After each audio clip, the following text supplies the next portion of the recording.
Bismillahirrahmanirrahim. Assalamualaikum warahmatullahi wabarakatuh.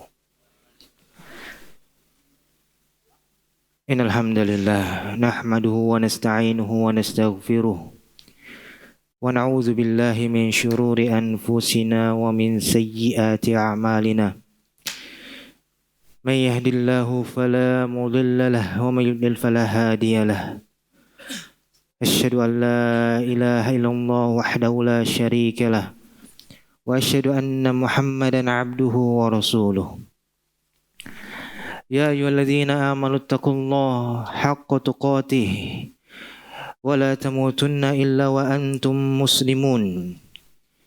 Ya ayyuhan nas ittaqu rabbakumul ladzi khalaqakum min nafsin wahidah wa khalaqa minha zawjaha وبث منهما رجالا كثيرا ونساء واتقوا الله الذي تساءلون به والأرحام إن الله كان عليكم رقيبا يا أيها الذين آمنوا اتقوا الله وقولوا قولا سديدا يصلح لكم أعمالكم ويغفر لكم ذنوبكم ومن يطع الله ورسوله فقد فاز فوزا عظيما أما بعد فإن أصدق الحديث كتاب الله وخير الهدي هدي محمد صلى الله عليه وسلم وشر الأمور محدثاتها فإن كل محدثة بدعة وكل بدعة ضلالة وكل ضلالة في النار. Ma'asyiral muslimin wal muslimat, hadirin wal hadirat, rahimani wa rahimakumullah. Alhamdulillah, segala puji milik Allah Subhanahu wa taala atas seluruh limpahan nikmat, rahmat, taufik dan hidayahnya. Dengan pertolongan dari Rabbuna Jalla wa Ala, kita semua dapat berkumpul di majelis ini dalam rangka mengkaji kitab Allah dan sunnah-sunnah Rasulullah, dalam rangka bertaqarrub kepada Rabbuna Jalla wa'ala. Salawat dan salam senantiasa tercurahkan kepada baginda Nabi Muhammad sallallahu alaihi wasallam, kepada keluarga, kerabat serta para sahabat dan orang-orang yang senantiasa berupaya mengikuti jejak baginda Nabi Muhammad sallallahu alaihi wasallam hingga menjelang hari kiamat kelak. Saudara-saudari yang Allah Subhanahu wa taala, dan kita masih berada di dalam pembahasan keutamaan-keutamaan ilmu, ahli ilmu, dan keutamaan berkaitan dengan mengajar dan belajar ilmu.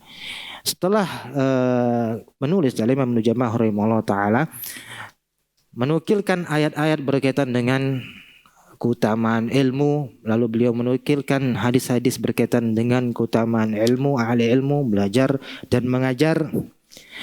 Sekarang beliau masuk kepada metode selanjutnya, yaitu menukil asar-asar riwayat-riwayat yang dinisbahkan, disandarkan kepada para sahabat ataupun generasi setelahnya.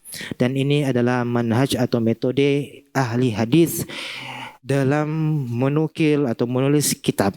Biasanya dimulai dengan ayat Al-Quran, lalu dilanjutkan dengan hadis-hadis Nabi, kemudian diiringi dengan asar riwayat-riwayat para salaf. Dan itulah ilmu. Agama kita adalah agama riwayat. Agama kita ada sandarannya menuju kepada Allah Subhanahu wa taala, perintah Allah taala, dan menuju tuntunan Rasulullah sallallahu alaihi wasallam, dan dipahami oleh para sahabat, dipahami oleh generasi-generasi setelahnya juga. Oleh sebab itu, dalam beragama, maka kita perhatikan pertama, ada atau tidaknya perintah dari Allah Subhanahu wa taala. Ada atau tidaknya tuntunan dari Rabbuna Jalla wa Ala, Al-Qur'an. Yang kedua, ada tidaknya teladan dari Nabi sallallahu alaihi wasallam, as-sunnah.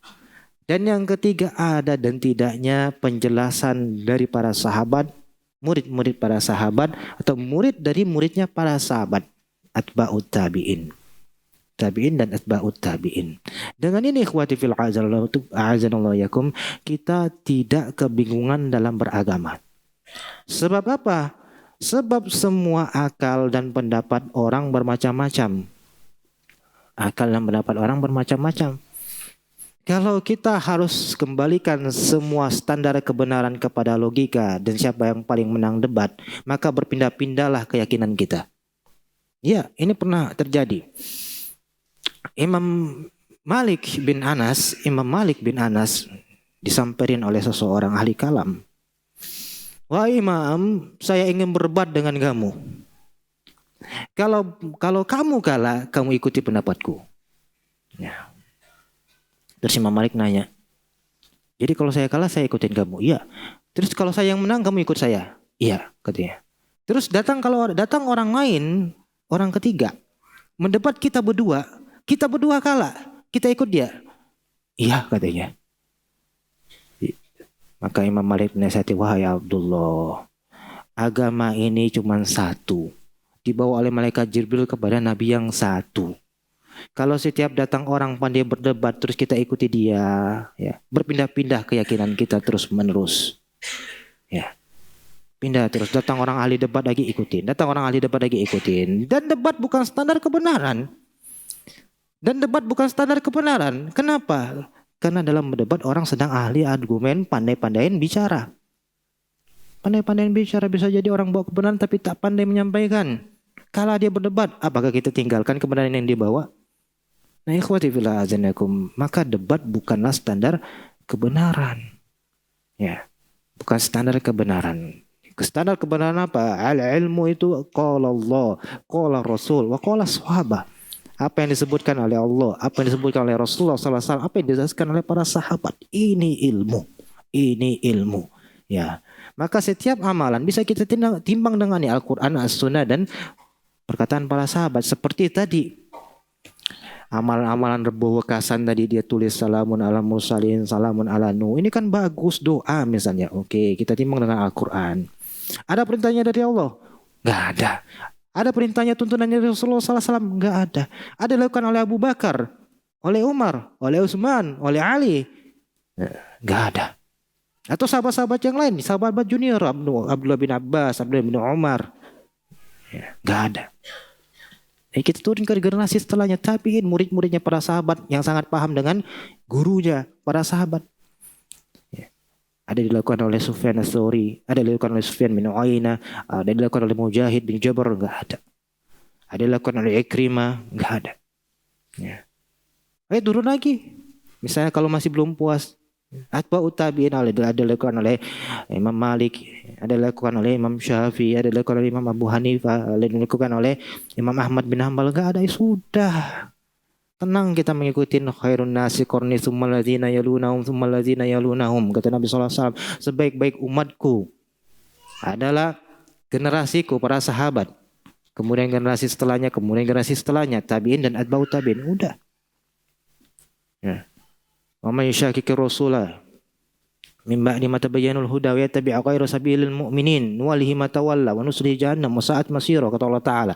Barang siapa menyelisih Rasulullah sallallahu alaihi wasallam setelah jelas petunjuk yang datang kepadanya dan mengikuti jalan selain jalan orang-orang yang beriman. Saat ayat ini turun, siapa orang-orang yang beriman? Para sahabat. Ya. Mengikuti jalannya para sahabat, berpaling mengikuti jalan para sahabat, nuwallihi ma tawalla, justru orang ini akan disesatkan. Dengan demikian kita tenang dalam beragama, ya, kita nggak sibuk mengikuti yang mana, ya. Kalau ada tuntunannya dari Rasulullah SAW dijelaskan oleh para sahabat Nabi, oke, kita ikutin. Ya, kalau tidak ada ya sudah, nanti dulu, ya. Karena saya adalah umat Nabi Muhammad SAW.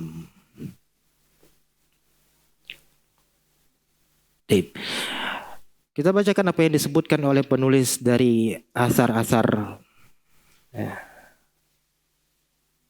setelah penyebutan hadis.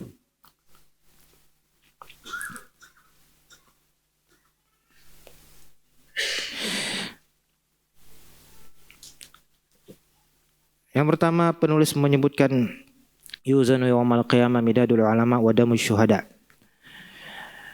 Akan ditimbang pada hari kiamat kelak nanti tinta-tintanya para ahli ilmu dan darahnya para syuhada. Namun hadisnya lemah. Dalil selanjutnya disebutkan oleh penulis juga ma'abidallahu bisyai'in afdala min fiqhin fid din. La faqihun wahidun asyaddu ala syaitani min alfi abid.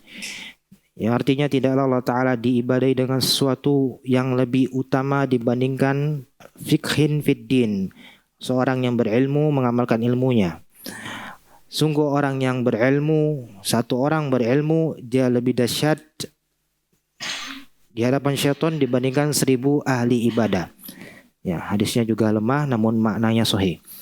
Yahmilu hadzal ilma min kulli khalfin uduluhu yanfuna anhu tahrif al-ghalin wa intihal al-mubtilin wa ta'wil al-jahilin. Ya. Yang artinya senantiasa orang-orang yang memikul, yang membawa bendera ilmu di generasi-generasi setelahnya adalah orang-orang yang adil. Ya, orang-orang yang amanah, orang-orang yang terpercaya, yang baik agamanya. Yanfuna anhu tahrifal ghalin, ya, yang mana mereka menjaga segala macam penyelewengan yang dimasukkan ke dalam agama. Wa intihalal mubtilin, ya, dan juga dusta-dusta para ahli batil, wa ta'wil al-jahilin, dan ta'wil-ta'wil, ya, pemelesetan kandungan makna dari orang-orang yang jahil. Hadisnya juga lemah namun maknanya benar kata para ulama. Demikian para ahli ilmu senantiasa dikenal dengan amanahnya, dengan keadilannya, dengan akhlaknya, karena mereka adalah pewaris para nabi. Ya, tidak ada ahli ilmu yang fasik. Kalau ada ahli ilmu yang fasik, biasanya dia adalah orang-orang yang tidak mengamalkan ilmunya. Ya, dan ini bukan ahli ilmu yang dimaksud dengan pewaris para nabi. Maka para penuntut ilmu, santri dan santriwati, termasuk penyampai ilmu, jika Anda ingin menjadi pewaris Nabi, orang-orang yang dijaga oleh Allah Subhanahu wa taala, dicintai oleh Allah Subhanahu wa taala, jadilah orang yang amanah, jadilah orang yang adil, jadilah orang yang bisa dipercaya, jadilah orang yang berakhlak dan beradab mulia. Ya, karena enggak ada pewaris Nabi yang buruk akhlaknya. Dalam riwayat lain juga yang disebutkan oleh penulis, yashfa'u yaumal qiyamah salasa al-anbiya thumma al-ulama thumma asy-syuhada. Pada hari kiamat kelak nanti akan ada beberapa orang yang diberikan kesempatan untuk memberikan syafaat. Lalu disebutkan al-anbiya, para nabi, kemudian ahli ilmu dan para syuhada. Ya, sama hadisnya juga lemah namun maknanya benar, karena ada hadis yang sahih secara umum disebutkan syafaatil malaika wa syafaatil nabiyyun wa syafaatil mu'minun. Ya, para malaikat akan memberikan syafaat dengan izin Allah Ta'ala, para nabi juga demikian, dan orang-orang beriman juga demikian. Tentunya orang beriman bertingkat-tingkat, dan salah satu tingkatan yang mulia dari tingkatan-tingkatan orang beriman adalah para ahli ilmu. Ya, sehingga sangat wajar kalau para ahli ilmu juga diberikan kesempatan untuk memberikan syafaat, ya, karena dia masuk ke dalam syafaat orang-orang beriman secara umum. Ya. Waruya al-ulama yaumal qiyamah ala manabir min nur. Diriwayatkan juga para ahli ilmu bahwasanya para ahli ilmu di hari kiamat kelak nanti akan berada di atas mimbar-mimbar yang terbuat dari cahaya. Ya, sama hadisnya juga lemah.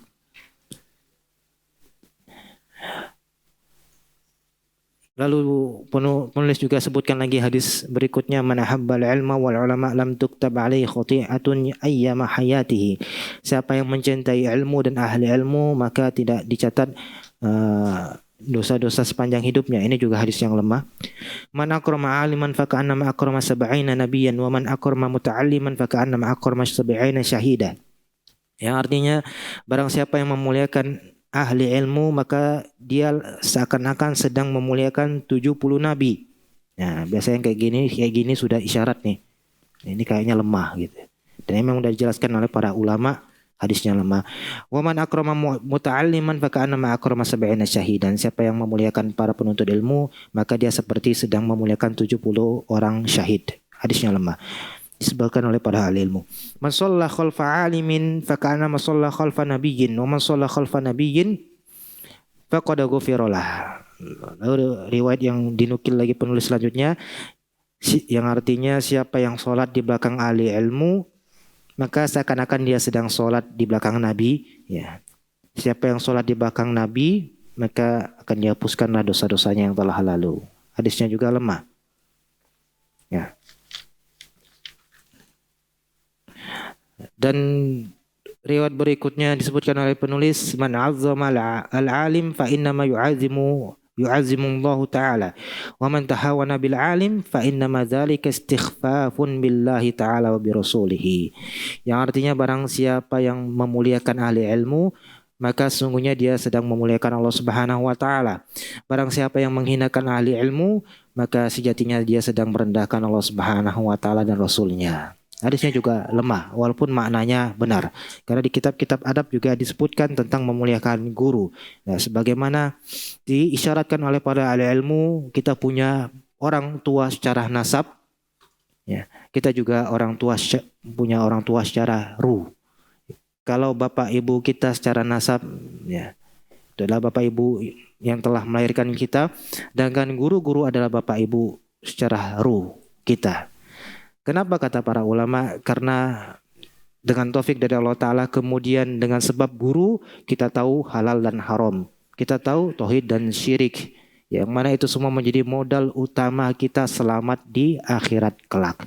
Maka dialah orang tua kita yang dengannya sebab adanya dia tentunya semua dari taufik dari Allah Subhanahu wa taala, kemudian dengan sebab adanya guru tadi adanya pula kita di akhirat kelak. Adanya pula kita di akhirat kelak. Maka jangan durhaka kepada orang tua dan jangan pula durhaka kepada guru. Ya, dia adalah orang tua kita. Dia adalah orang tua kita.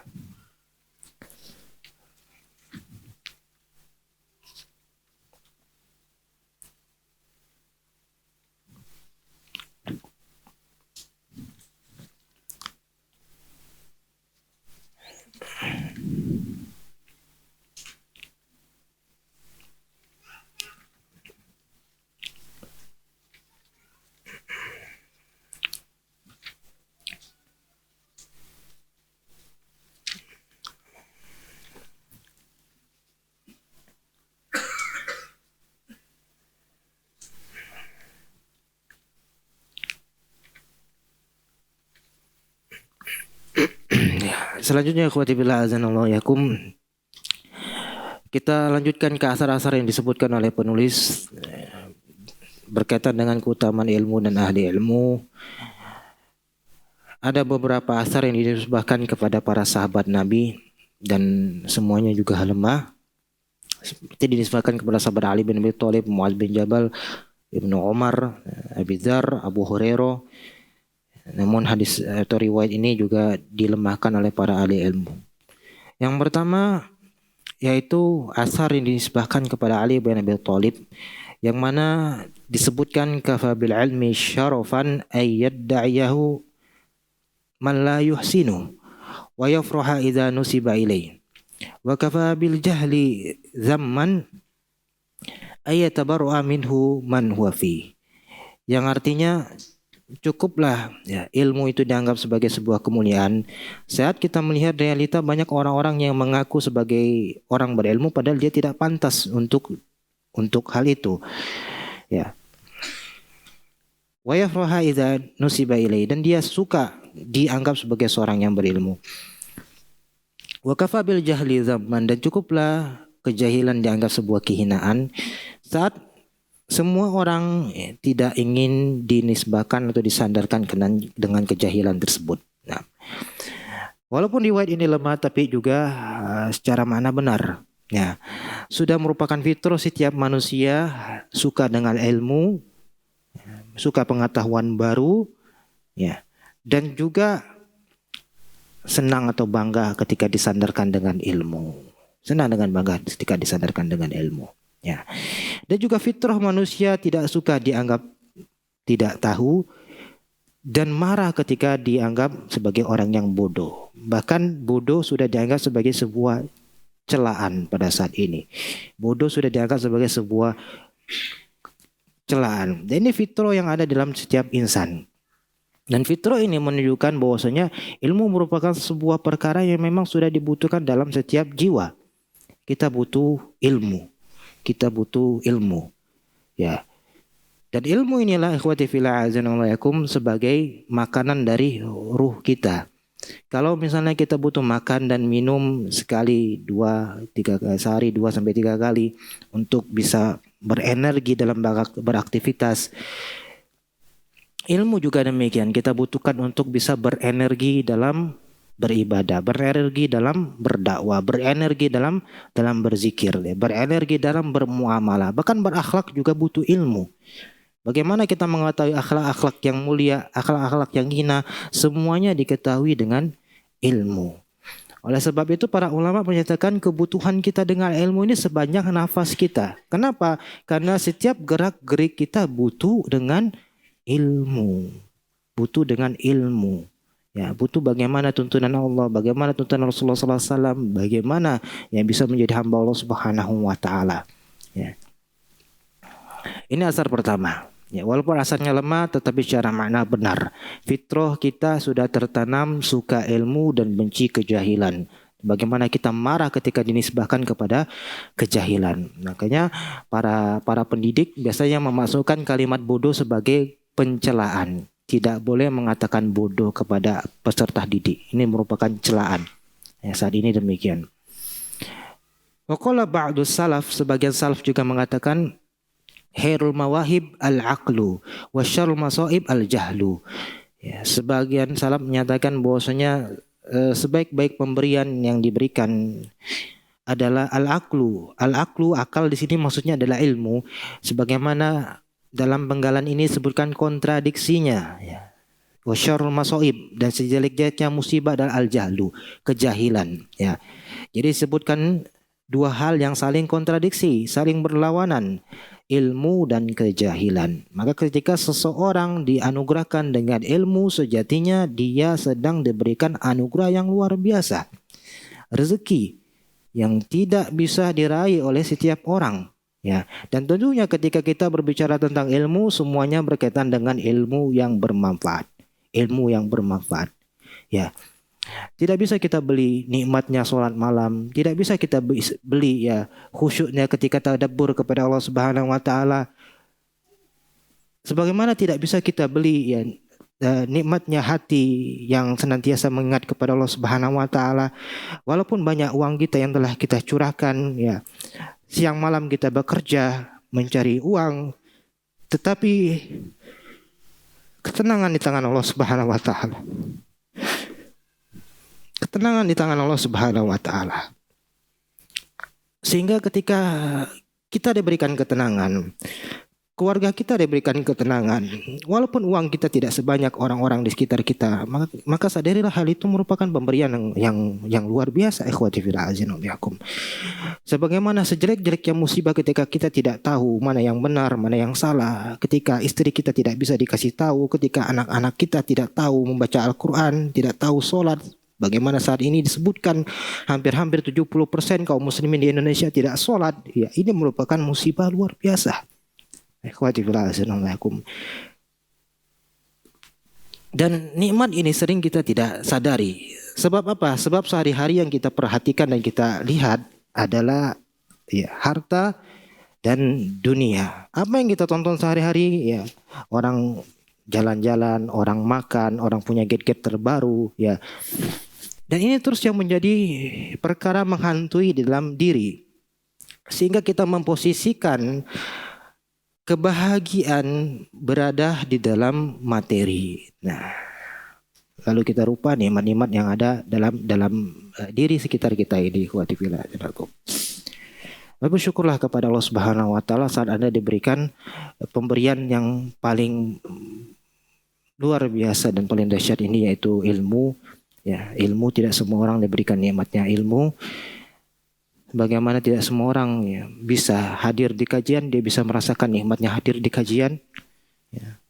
Nah, itu semua merupakan rezeki dari Allah Subhanahu Wa Taala.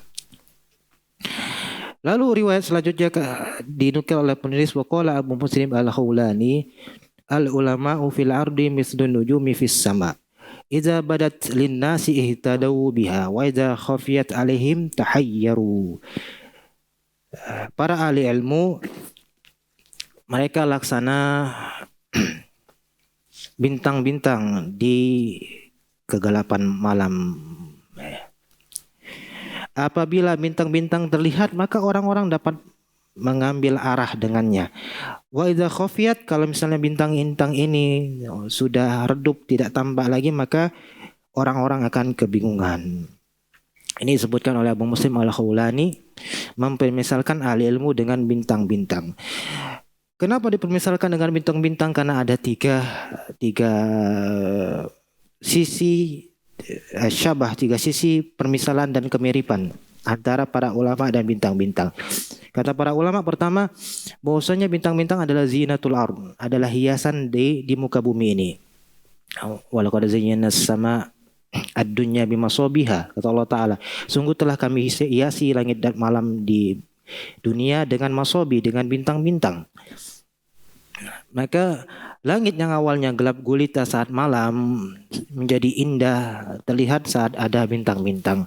Demikian juga dunia semakin indah saat ada ilmu, saat ada ahli ilmu, saat dipelajari ilmu, saat keluarga kita sibuk dengan ilmu, akan semakin indah semuanya. Ya, ikhwati fillah azanakum. Sebuah hadis disebutkan ad-dunya mal'unun ma fiha. Dunia ini terlaknat, jauh dari hal-hal yang mendatangkan rahmat. Ya. Illa zikrullah man walah wa alimun aw muta'allim. Kecuali zikir mengingat Allah Subhanahu wa taala, wa man wala, dan apa saja yang mengantarkan kepada mengingat Allah Taala, mengingat Rabbuna Jalla wa ala, kepada ibadah. Wa alimun aw muta'allim, dan ahli ilmu dan juga orang yang belajar ilmu. Ya, mereka yang insyaallah terselamatkan dari laknat. Ini syabah atau permisalan kemiripan pertama. Yang kedua, bahwasanya bintang-bintang, di antara bintang-bintang ada yang menjadi penunjuk arah. Ya, kalau misalnya kita belajar astronomi ada namanya bintang utara atau bintang polaris, ya. Yang mana bintang itu tepat di atas kutub utara. Nggak pernah bergerak bintang ini. Beda dengan bintang-bintang yang lain, dia juga bergerak seperti bulan, arah-arahnya berbeda-beda. Tetapi bintang utara ini tetap di atas utara. Ya. Kalau orang melautnya, dulu masih sering saya diceritakan kakek nenek saya yang pelaut. Ya. Kalau sudah ke laut, ya itu patokannya, bintang utara itu. Berarti itu di sanalah utara.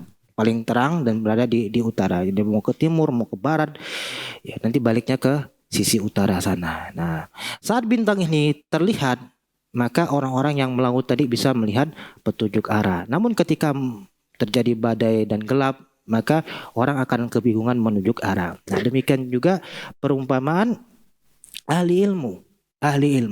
Saat ahli ilmu berada di sekitar kita, ya kita bisa meminta nasihatnya, meminta tuntunannya, bertanya kepadanya. Ya. Saat ahli ilmu ini mulai meredup atau bahkan menghilang, maka kita akan kehilangan arah juga. Ya, makanya disebutkan Allah Ta'ala mencabut ilmu bukan dengan hilangnya buku, tapi biqabdil ulama, dengan wafatnya ahli ilmu. Dengan wafatnya ahli ilmu. Ya, tekstual tetap ada. Tapi bagaimana menerapkan teks ini dalam kehidupan, itu butuh ahli ilmu. Beda, ikhwati fillah azanakum. Saat kita berbicara tentang dalil semata atau dengan nasihat yang kita baca di buku, ya sholat misalnya, ya jangan tinggalkan sholat sekedar baca. Ketika ada ahli ilmu datang menemui kita, menasihati, janganlah tinggalkan sholat. Itu beda rasanya. Itu lebih mempengaruhi biasanya dengan hati kita. Ya, itu lebih bermanfaat. Ya. Maka ketika sebuah daerah kehilangan ahli ilmu, dia sedang tertimpa musibah. Sebuah daerah ketika kehilangan ahli ilmu, dia sedang tertimpa musibah luar biasa. Nah, karena ahli ilmu laksana bintang tadi, kita ambil arah di sana. Ya, kehilangan ahli ilmu, kehilangan arah. Dan ini kita bisa lihat dalam kehidupan kita. Asyabah ketiga atau perumpamaan ketiga antara bintang dan ahli ilmu, bahwasanya bintang-bintang di antara fungsinya adalah rujuman lisyayatin, disebutkan di dalam surah Al-Mulk. Wa ja'alnaha rujuman lisyayatin, kami jadikan bintang-bintang ini sebagai pelempar syaitan. Ya, jadi bintang syaitan ada yang naik ke langit ingin mencuri berita-berita yang di langit, dia akan terkena semburan api dari bintang-bintang langit, dari bintang-bintang langit. Oleh sebab itu, saat ada bintang jatuh, ya, itu bukan sedang adanya keberuntungan atau ada lahirnya orang, apalagi sampai berdoa saat bintang jatuh. Ini bukan keyakinan Islam. Ini nggak boleh, ya. Ini bisa terjatuh dalam kesyirikan. Nah, ini anak-anak kita kadang sering nonton macam-macam, lihat bintang jatuh berdoa dia, ya. Ini tidak benar. Justru bintang jatuh itu sedang ada syaitan yang mencuri berita-berita dari langit. Nah, lantas apa perumpamaan antara bintang dan ulama dari sisi ini? Sebagaimana syaitan-syaitan yang berusaha mencuri dan merusak, ya dia akan terkena pasan dari api bintang. Begitu juga para ulama, ahli ilmu, mereka terdepan menjadi orang-orang yang menyerang bisikan-bisikan, makar-makar, serta tipu daya syaitan. Ahli ilmu yang mengingatkan umat, ahli ilmu yang mengajak umat untuk bersatu, ahli ilmu yang mengajak perdamaian, ahli ilmu yang mengajak kepada tauhid, ahli ilmu yang mengingatkan tentang syirik, ahli ilmu mengajak kepada sunnah, ahli ilmu yang mengingatkan tentang bid'ah. Yang mana itu semua tidak disukai oleh syaitan. Maka syaitan sangat benci orang-orang itu dekat dengan ilmu dan ahli ilmu. Nah, di antara salah satu makar syaitan, dia buatlah bagaimana bisa orang benci dengan ilmu dan ahli ilmu. Ya, hati-hati kalau kita sudah mulai benci dengan guru. Bisa jadi kita sedang kesambet syaitan. Ya. Syaitan akan bisikan macam-macam. No, tuh gurumu begini, gurumu gitu. Enggak, siapa sih yang sempurna kayak Nabi? Enggak ada. Setiap guru punya kekurangan, ya. Kalau kita mau sempurna dulu guru kita baru belajar, gak akan pernah belajar sampai mati. Ya. Guru juga berusaha untuk memperbaiki diri, terus dia perbaiki diri. Sebagaimana dia juga manusia, dia punya kesalahan, tapi mungkin dia telah bertobat, dia mohon ampun, dan dia terus berupaya untuk menjadi hamba yang bertakwa. Itu tiga sisi perumpamaan bintang dengan ahli ilmu. Ya, kenapa diumpamakan demikian? Itulah ikhwati fillah azanakum yang dapat kita sampaikan pada hari ini. Semoga yang sedikit ini dapat bermanfaat. Ya, tetap terus semangat dan jangan tinggalkan majelis ilmu dan juga bermulazamah ya, dengan ahli ilmu. Karena as-sahib siapa yang senantiasa berinteraksi dengan kita itu akan mempengaruhi. Lebih dan kurangnya saya mohon maaf. Wallahu taala alam. Kita tutup dan doa kafaratul majlis. Subhanakallahumma bihamdika asyhadu an la ilaha illa anta astaghfiruka wa atubu ilaik. Wassalamualaikum warahmatullahi wabarakatuh.